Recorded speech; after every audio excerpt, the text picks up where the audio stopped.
Y en nuestra serie sobre Buenaventura, un equipo de Más Pacífico, encabezado por nuestro director Gildardo Arango, pasó la noche en la calle Puente Nayero, un espacio de paz que sobrevive en medio de una ciudad afectada por la violencia.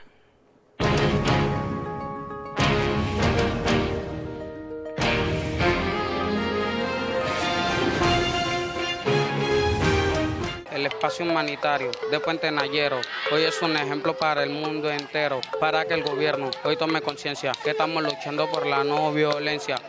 El regreso de los pescadores, matizado por los sonidos de una marimba, marca el final de la jornada. Un instructor de danzas aporta su tiempo, mientras que los niños ponen la cadencia y la alegría que los caracteriza en esta región del Pacífico, virtudes que ni siquiera la violencia les pudo arrebatar. Me siento feliz porque ellos están especialmente en este momento muy concentrados en lo que es la danza y no están pensando en lo que es la violencia. El protagonista de estos momentos es Jainer, quien a sus 14 años está convencido de que la música es el mejor instrumento para cambiar el futuro de su comunidad. A dar un acompañamiento sobre la música, con el bombo, la marimba, el cunún y el guasá. Yo lo que poquito que pueda aprender se lo estoy enseñando a los niños de acá al espacio humanitario. Son las 6:30 de la tarde, cae la noche en el barrio La Playita de Buenaventura. La fuerza pública vigila la puerta de ingreso a este espacio humanitario, en donde más de 1000 personas viven en total tranquilidad, una tranquilidad que la violencia les había robado. En la noche los habitantes del espacio humanitario disfrutan de un ambiente de paz que resulta envidiable para cualquier comunidad del país. Los niños juegan en la calle, mientras que los mayores se reúnen con sus vecinos o simplemente disfrutan de la brisa, un derecho que en algún momento perdieron por culpa de los violentos. ¿Qué es lo que más extrañaban antes, cuando tenían que encerrarse a las 6 de la tarde? La libertad de uno poder salir a compartir con los vecinos, sentarse. Eso era lo que más extrañábamos. Entre los pequeños comerciantes permanecen los recuerdos de un pasado que hoy comienzan a superar, pero que no olvidan. Mi horario de trabajo en entonces era por ahí hasta las 7, 8 de la noche, porque no había nadie que meterle, porque todo el mundo se encerraba. Cuando menos se formaban las balaceras. Javier fue uno de los que regresó a la calle. No solo había que encerrarse, sino todo lo que uno trabajaba tenía que hacerlo a los maleantes. Y Jorge recuerda la intimidación a la que eran sometidos. Y mucho pánico, mucho miedo. Aquí las puertas, hemos dicho, a estas horas todo esto estaba cerrado. Son las 11 de la noche y a pocos metros del espacio humanitario la soledad impera.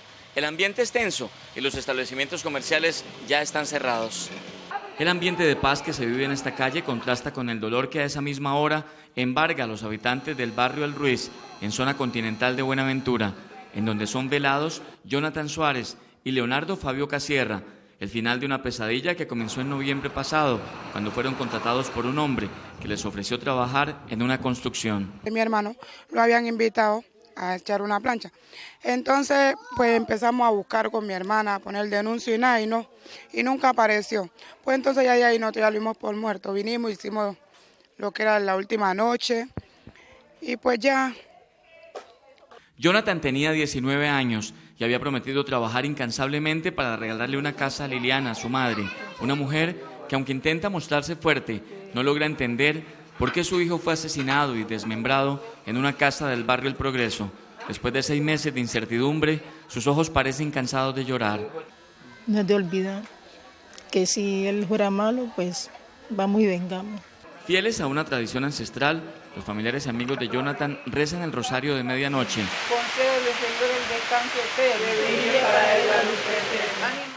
Mientras que Liliana nos cuenta que preparó durante una semana el traje que llevaría puesto para su último viaje. Nosotros hemos entendido que cuando se muere una persona hay que ponerle su mortaja, su cordón, sus guantes, su gorro. A pocas cuadras del lugar era despedido Leonardo Fabio Casierra, quien corrió la misma suerte de Jonathan.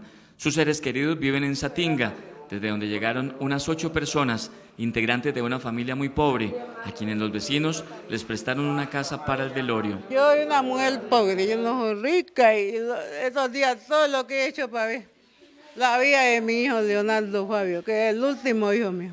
En la calle Puente Nayero muchos de sus habitantes ya descansan, en medio de una llovizna que refresca la noche. Entonces aprovechamos para dormir algunas horas. atendiendo el ofrecimiento de una comunidad tan humilde como hospitalaria. Al amanecer, entendimos que gran parte del éxito de este ejercicio de resistencia civil radica en la bondad de su gente, hombres y mujeres que madrugan a trabajar con una sonrisa en sus rostros. A las 6 de la mañana, 5:30, antes me cogió buen día. Buena jornada. ¿Hasta dónde va ahora? Ahora vamos para la playita donde entran las lanchas. De ahí vamos a coger canoa para salir a comprar. Trabajamos, vendemos chontaduro, poma rosa. Y así terminó una noche de contrastes y mucho aprendizaje que nos permitió valorar aún más el esfuerzo de una comunidad que sueña con un mejor futuro para sus hijos y que son constructores de paz en medio de una ciudad afectada por la violencia. De Puente Nayero, hoy es un ejemplo para el mundo entero, para que el gobierno hoy tome conciencia que estamos luchando por la no violencia. En las demás comunas de Buenaventura, las autoridades trabajan para reducir los índices de violencia que se registran en el puerto y que motivaron la intervención ordenada por el Gobierno Nacional el año pasado.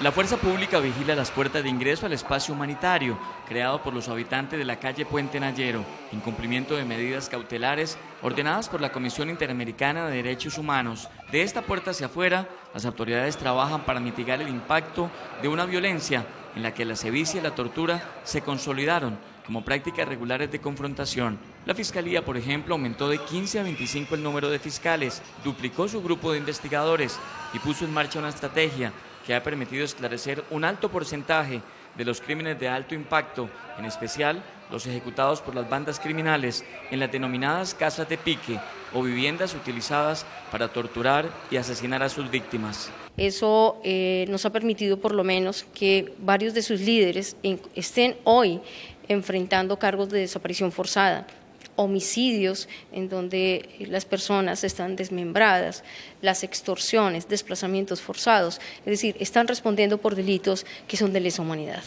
Gracias a la intervención ordenada el año pasado por el Gobierno Nacional, la policía aumentó el pie de fuerza para Buenaventura en más de 400 hombres. Gracias a ese fortalecimiento que tuvo desde el año pasado, la fuerza pública, las diferentes autoridades, ha permitido que estos delincuentes se hayan mitigado bastante y continuamos hasta que logremos erradicarlos totalmente. Esa estrategia ha permitido reducir los homicidios en más de un 50% en lo corrido del presente año. Entre enero y junio de 2015, las autoridades reportan un total de 36 homicidios, 54 menos que los registrados en el mismo periodo de 2014, y ni qué hablar de 2013, cuando se registraron 140 asesinatos en el primer semestre del año. Digamos que estas guerras que se vivían entre ellos es simplemente por la disputa territorial que existen en estas bandas.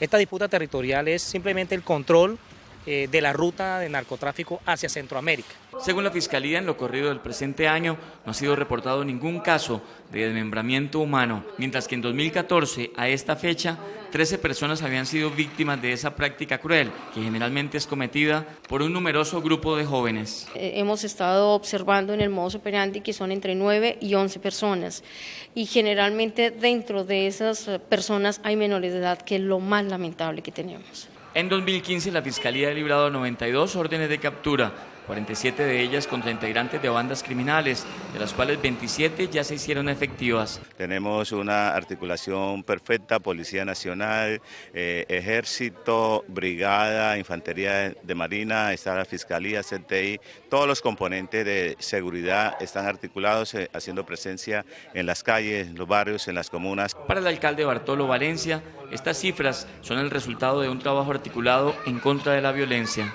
15 meses después de la intervención integral anunciada por el Gobierno Nacional, los índices de violencia han disminuido significativamente, pero el incumplimiento de algunos compromisos sociales es evidente.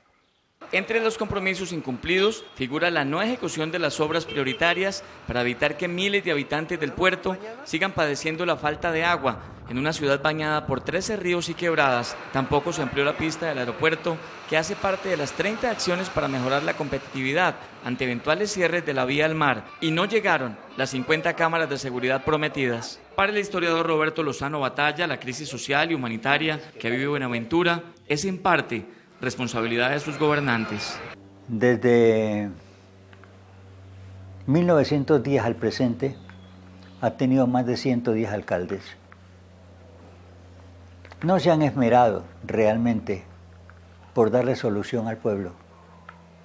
Cada quien llega, se posesiona, hace lo suyo y se va. Así las cosas, la deuda social con Buenaventura es cada vez mayor. Sus habitantes siguen esperando que los compromisos de campaña se cumplan, que las inversiones lleguen y que las oportunidades aumenten en una ciudad en la que 6 de sus últimos 10 alcaldes terminaron en la cárcel. Estas historias son resultado del proyecto La cobertura periodística del conflicto y la paz en su fase editorial, liderada por Consejo de Redacción con el apoyo de International Media Support.